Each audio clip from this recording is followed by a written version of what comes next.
beautiful in the sunlight up there on the hill, and hello to everyone in the front here. I hope you're settled in because tonight's concert will begin in about 5 minutes.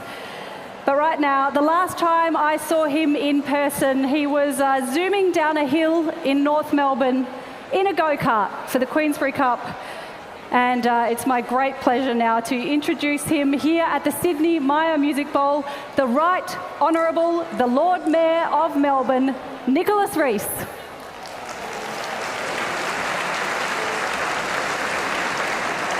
Thank you very much, Alice. How are we feeling, Melbourne? Don't we all know that when Melbourne is at its best, we are the greatest city in the world, and we are at our best tonight, let me tell you. The sun is shining, people are smiling, and the music is about to play. Can I please, my name's Nick Rees, Lord Mayor of Melbourne. Can I begin by acknowledging the traditional owners of the land in the Woiwurrung language of the Wurundjeri?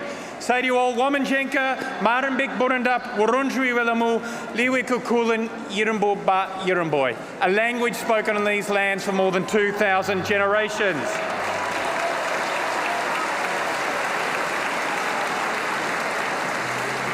Now, this amazing venue exists because of one man's belief that music belongs to everyone. 100 years ago, the late Sidney Myer returned from a visit to the Hollywood Bowl in Los Angeles with a bold idea. Why shouldn't music also have a place, why shouldn't Melbourne have a place where world-class music can be shared freely under the open sky? He turned that idea, like many things, into action, establishing these free open-air concerts with the Melbourne Symphony Orchestra in 1929. 1929, everybody, almost 100 years ago.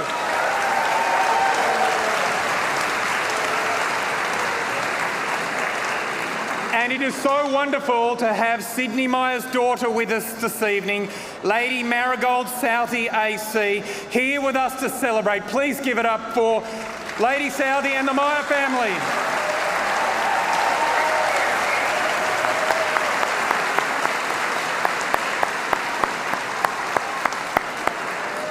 Of course, it is also the 120th anniversary of our globally renowned Melbourne Symphony Orchestra, everybody.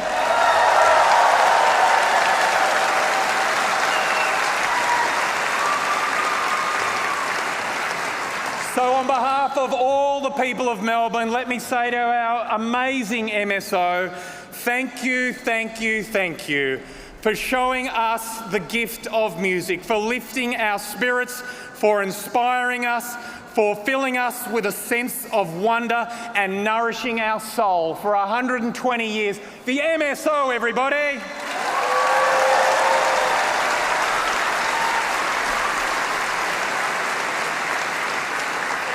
At the City of Melbourne, we are so proud to support the MSO, to support this wonderful evening. And now I can hear the violins gearing up to serenade me off. So please, Melbourne, enjoy this beautiful night. Enjoy, enjoy, enjoy. Thank you so much.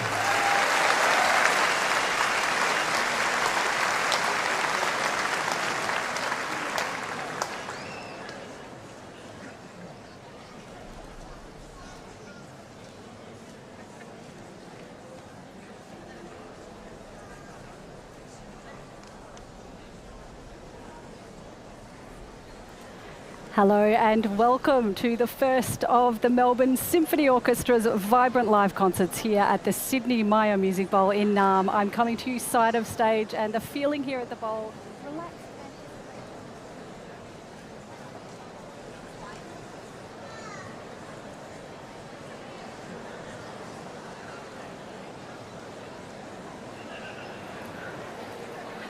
Hello, welcome.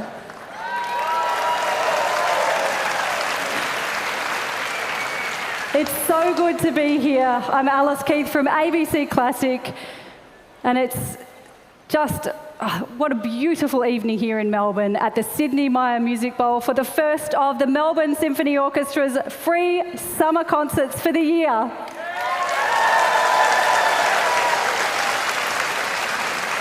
Listen to that, the sound of thousands and thousands of music lovers here at the Bowl, friends and families spread out on the hill, city lights just starting to twinkle as the sun goes down, ready to hear your MSO under the stars and the summer skies on this beautiful day. And whether you're here in person, listening live on ABC Classic, or watching the MSO YouTube live stream, wherever you're joining us all around the world, we are absolutely thrilled to be here with you. Tonight's concert is Symphonic Celebration, and the party starts with a world premiere. If you've ever wondered what an ocean of jellyfish sounds like in music, MSO Cybec Young Composer in Residence, Andrew Aronowicz, has you covered. Perhaps if you're here in person, perhaps while you're listening to the music, imagine that the twinkling city lights are jellyfish illuminated in the ocean. You'll also hear Hellbent by Holly Harrison. It's bluesy, it's bold, and it's written especially for tonight's soloist, MSO Principal Trumpet Owen Morris. Then two orchestral favourites. Grieg's Gynt with all the twists and turns and shenanigans, and finally bringing it all home, the most famous four notes in music transformed into a symphonic powerhouse, Beethoven's Symphony No. 5.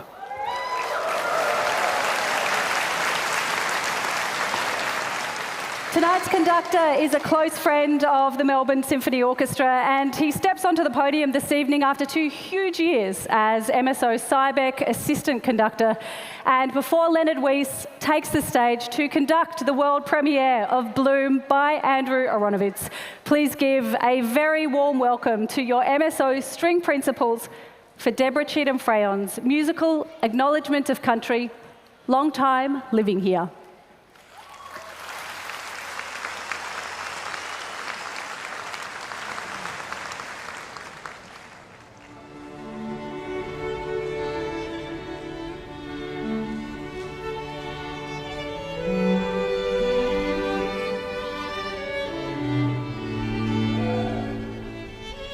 The Melbourne Symphony Orchestra respectfully acknowledges the traditional custodians of this land, the people of the Eastern Kulin Nation.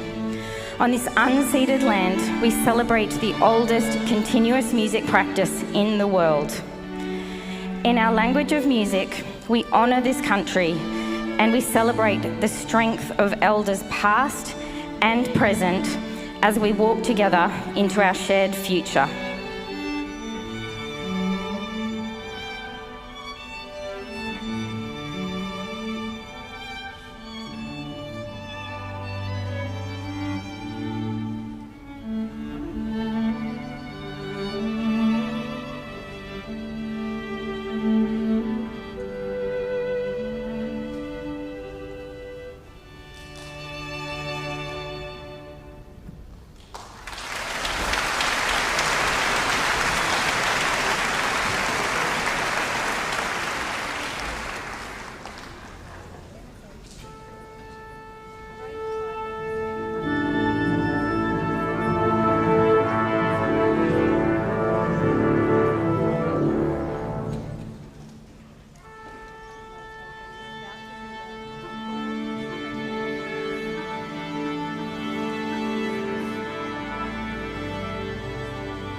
was that? Congratulations, Andy.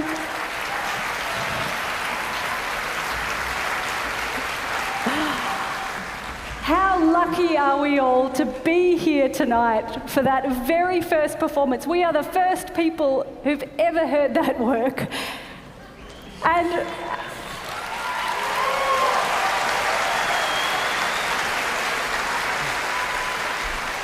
And one of the wonderful things about playing music by living Australian composers is that we get to meet them. Hi. Andy Aronowicz, congratulations. How are you feeling? It's really, it's hard to describe.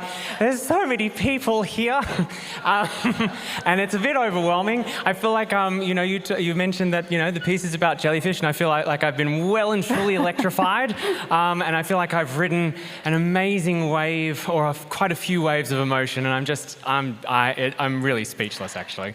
We just travelled through such a rich sound world. The piece is called Bloom. Can you tell us a little bit more about it? So, a bloom is the term, and I should preface this by saying that I'm not a marine biologist, so I'm going to do my best. But a bloom is a term that we use to describe this sort of rapid onset of things like, well, we've heard of algal blooms. They've been in the news a lot recently, but it's also the same thing with jellyfish. So when jellyfish multiply, thousands, millions and millions, that's called a bloom, and I was really kind of inspired by this idea of turning that idea of, swelling into music. What feeling or message would you like people to take away after hearing your piece? I mean, the thing that I wanted to create for you all here this evening, and for those listening on ABC Classic, is this sense of, being awestruck, awe-inspired by the majesty of the ocean, by the amazing, marine life that we have in our ecosystems. But also, I guess, this piece carries a bit of an ecological message, that jellyfish blooms are happening more and more, and in larger numbers, for all kinds of reasons, but a lot of that to do with our human impact. So I suppose there's the being awe-inspired by the piece, but there's also this side of taking away a message that we all have an impact on this world, and that's changing our oceans, and not always for the better. Now, Andy, we were at a classic Aussie hangout over the weekend, a poodle's 10th birthday party. It was a very fun time, and you casually mentioned where you got the inspiration for this piece, and it wasn't what I was expecting. No, I wish I could say that it was, something really cool like scuba diving, or, going and actually, or even going to the aquarium. But actually, I was colouring in a picture of a lion's mane jellyfish in an adult colouring book. When the MSO called and said, "Congratulations, you've got this residency," and I was like, "Oh my gosh, what do I write this piece about?" And I was, as I was choosing different colours to, mindfully colour in this picture, I was like, I've had a long love of, marine life, and particularly jellyfish. I think they're really cool. They're amazing creatures. They look really strange and beautiful because of, bioluminescence, that, lighting up, under the sea. And I thought, wouldn't that be a really cool thing to translate into a piece of orchestral music? Well, and hasn't it been?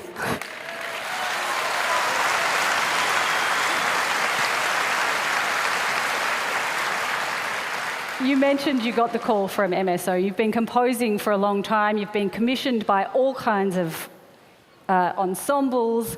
What did it mean to get that call, to be told that you're this year's MSO Cybec Young Composer in Residence? I mean, it's a huge honour, and I feel a lot of gratitude to the Melbourne Symphony Orchestra and the Cybec Foundation for giving me this opportunity. I think it's come at a really, special point in my life. I have been composing for a while, but composing isn't always easy. It requires a lot of, self-confidence and a lot of time, and I haven't always had both of those things. So I recently, in the last couple of years, took a change of career and have dived into classroom music teaching. Hello to all the classroom music teachers out there. I know you're there. I have to ask you, have you ever been tempted to write a piece in 6/7? 6/7. Sorry. Yeah, don't. I'm sorry. Yeah, that deserves a Don't groan. start. That deserves a groan. Don't start. It's dead. I said it would be done over the school holidays. Okay, that's over. And it's That's not, over. I mean, it's still, summer still, anyway.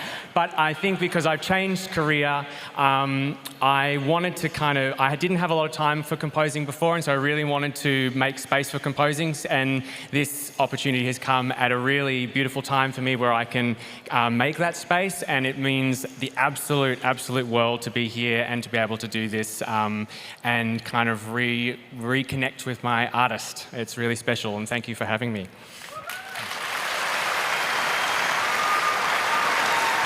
Congratulations once again, Andy. You're so passionate about music education and making music accessible to broad audiences, and MSO has a project as part of the orchestra's 120th anniversary. Can you tell us a bit about that? It would be my pleasure. Yes, I am so excited to be able to announce the launch of a new MSO initiative called Open Score. I can tell you firsthand that it is so cool to be a composer and to have your music performed by musicians in the Melbourne Symphony Orchestra. And the MSO has just taken this idea, as Alice said, in recognition of their 120th year, in a way to kind of throw open the doors to all of these music lovers and music makers out there in the Melbourne community, but also, further beyond, around the country. The MSO is inviting all you budding composers, and I don't just mean those who've had the opportunity like me to go and study it, but those who maybe like to make little ditties, whether you're young or old, however old you are, wherever you come from, you have the opportunity through Open Score to submit a piece of music up to 2 minutes to the MSO, and there's the opportunity for that piece to be played, recorded, and in some cases even performed. And I really mean anybody, and this piece of music can come in any shape or form. It can be written down traditionally, it could be graphic, but the main thing that the MSO really wants to explore through this kind of flagship project, Open Score, is this theme of sense of place. I'm so excited to be here looking out at all of you here at the Sidney Myer Music Bowl, but also to those of you listening on ABC Classic, wherever you are. Home looks and sounds and feels very different for you, and the MSO is inviting you to create something that speaks to what home means for you, whether you live near the beach, near the jellyfish, or out in the bush, or in the suburbs, or in the city, or wherever you call home, to be able to capture that into a piece of music, send it in, and you could have your music performed and played by these amazing musicians on stage. Andrew Aronowicz, congratulations and thank you.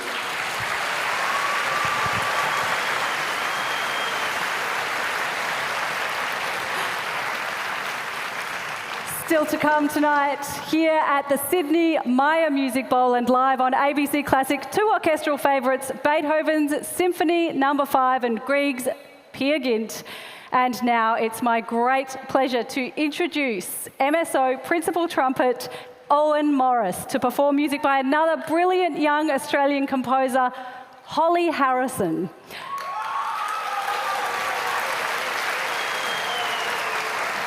She started out as a trumpeter, and she has such a knack for bringing together a wide range of styles with depth, with drive, and a whole lot of fun.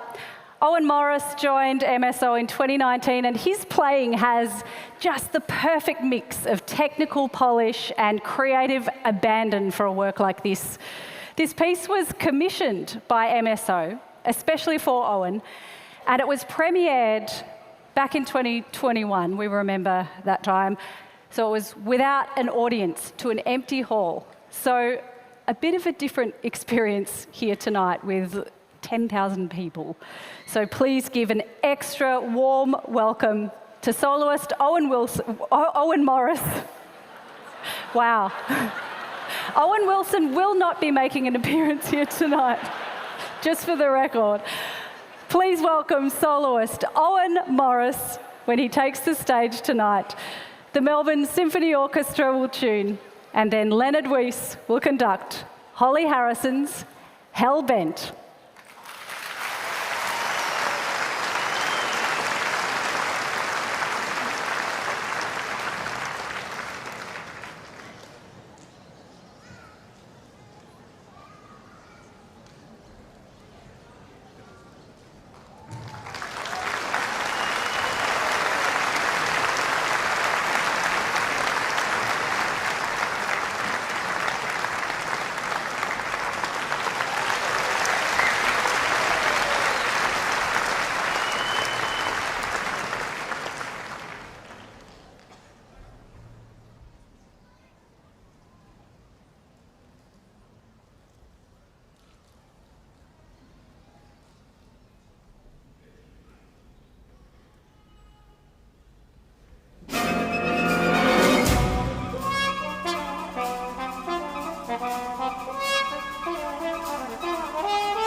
Congratulations, Owen Morris, Holly Harrison, the Melbourne Symphony Orchestra, and conductor Leonard Weiss for that exhilarating performance of Hellbent.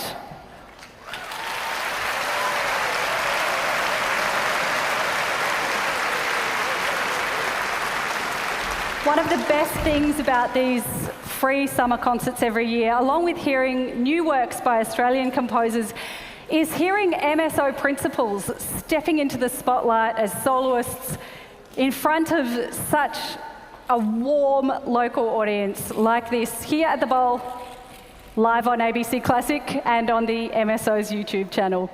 Still to come in tonight's concert, Beethoven Symphony No. 5, another piece that really lands with full force.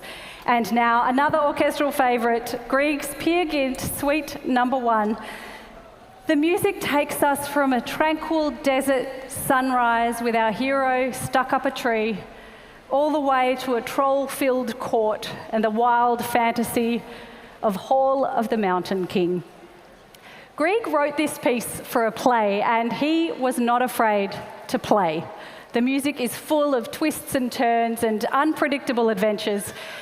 Grieg himself even joked that this music reeked of cowpats and Norwegianness.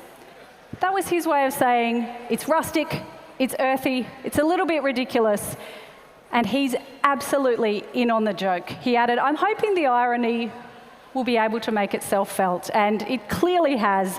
One reviewer from an early performance called it a riotous piece of weird fun. And the piece has a close connection to the Melbourne Symphony Orchestra. 120 years ago, in 1906, Peer Gynt was on the bill for the very first MSO concert at Melbourne Town Hall. More than a century later, it is still such a classic. Please put your hands together for the Melbourne Symphony Orchestra, conducted by Leonard Weiss, here at the Sidney Myer Music Bowl for Grieg's Peer Gynt Suite No. 1.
Hello, hello. I hope you're all feeling comfortable and settled in.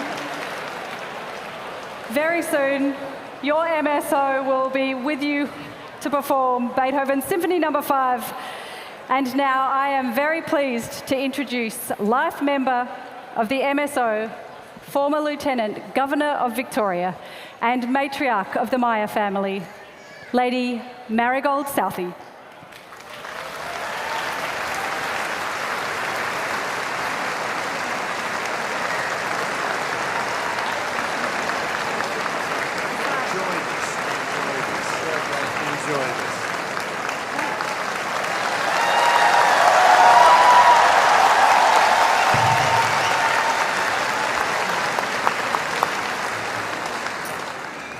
How wonderful to see you again.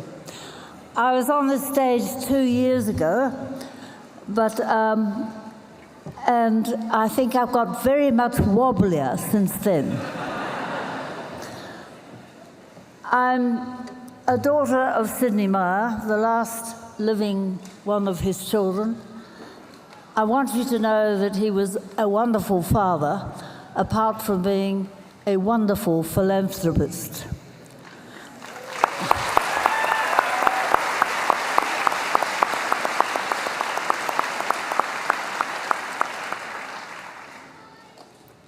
People ask me, so who is Sidney Myer? Young generations today, there's no reason on earth why they should know who he is.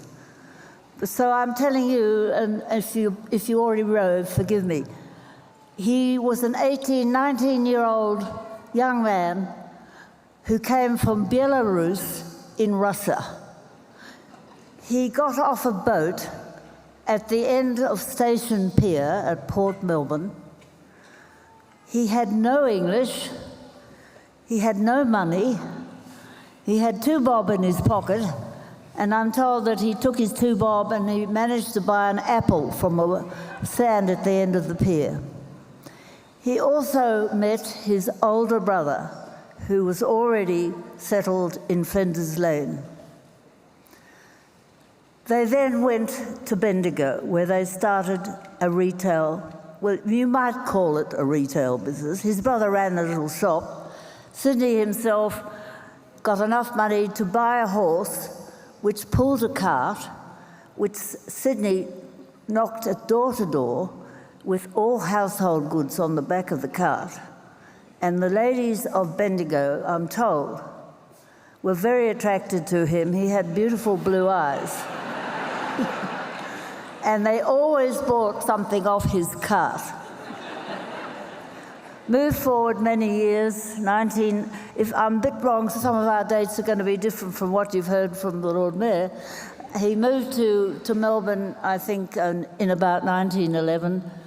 And first they bought a building in Bourke Street, now where the Myer store is.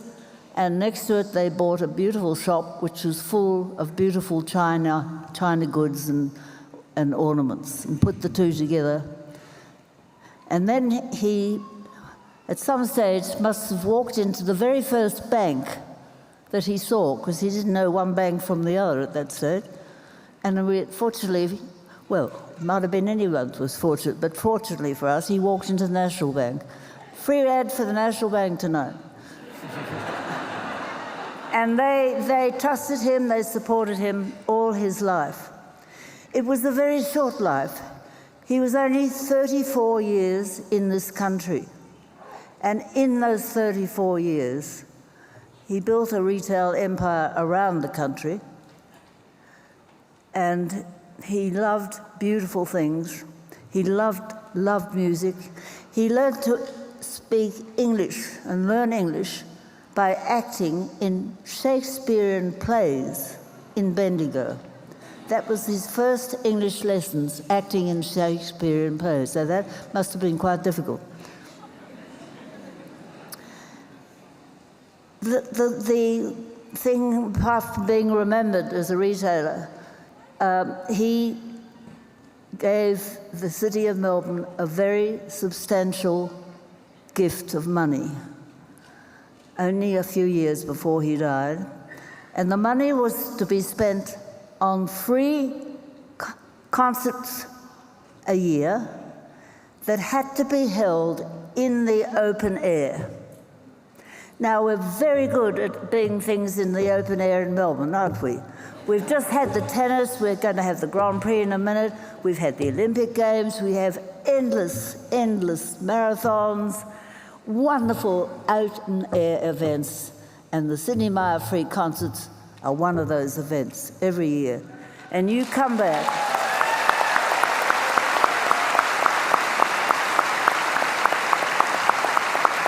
Thank you. You come back year after year because you know these nights are going to be, we're going to have wonderful music, we're going to have fun, we're going to have enjoyable all night, and what's better than having a picnic tea on the grass with your family on a lovely night like this, if you didn't want a seat in the auditorium. By the way, talking of the Music Bowl, which was officially launched, I think, in 1980. I'm sorry if I'm wrong on that one. The Queen came in 1980 to see it, and Prince Philip. Well, so he was still Prince Philip. The point of this is that the Music Bowl was built with a gift of money from the family. And his big gift to the city of Melbourne was to start these concerts. I'm told, incidentally, that the cables that hold the bowl to the ground, each of those cables weighs 7 tons. So I don't think we're going to blow away very soon. It's been a great success, the bowl, and it's not only used for wonderful concerts like tonight, but for all kinds of music and all kinds of entertainment. Thank you for coming again. It's lovely to see you, except I can't really, the lights are too strong. And I can feel the orchestra getting twitchy behind me because they're all warmed up, they're all ready to play for us, and I think that lady should get off the stage quickly. Thank you for coming.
Hello and welcome back for the second half of tonight's concert, Symphonic Celebration.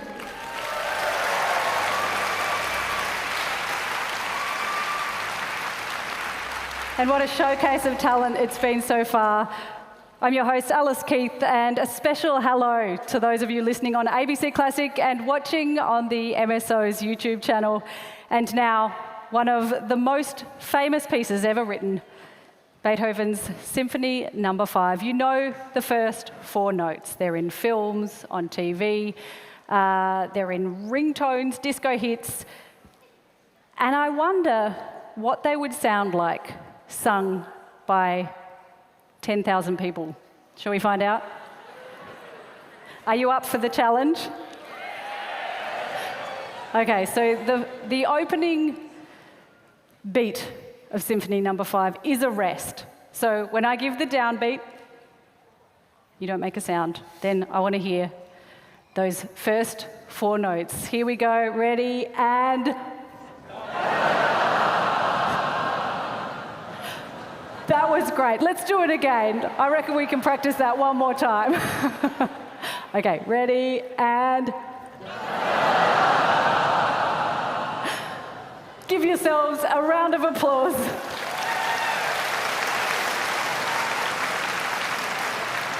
I think that sounded even better than Doctor Who playing it on his electric guitar. But when the Melbourne Symphony Orchestra plays it, well, it's something else entirely. What Beethoven does with these 4 notes is real musical wizardry. It's bombastic, it's explosive, and utterly personal. Beethoven is speaking directly from his heart in this piece to all of us. He wasn't yet profoundly deaf when he wrote it, but he was very aware of what was happening to him and how it affected him every single day. He was writing music that reflected his own experiences. And this is music that's telling a story: obstacles, struggles, and in the end, hope and triumph. Benjamin Northey, who will be back on this stage later this week, has compared the ending of Beethoven's Symphony No. 5 to a footy club theme song. It's loud, it's joyous, it's impossible to ignore. And all of this from just 4 notes. The Melbourne Symphony Orchestra will now tune, and Leonard Weiss will return to the stage for Beethoven's Symphony No. 5.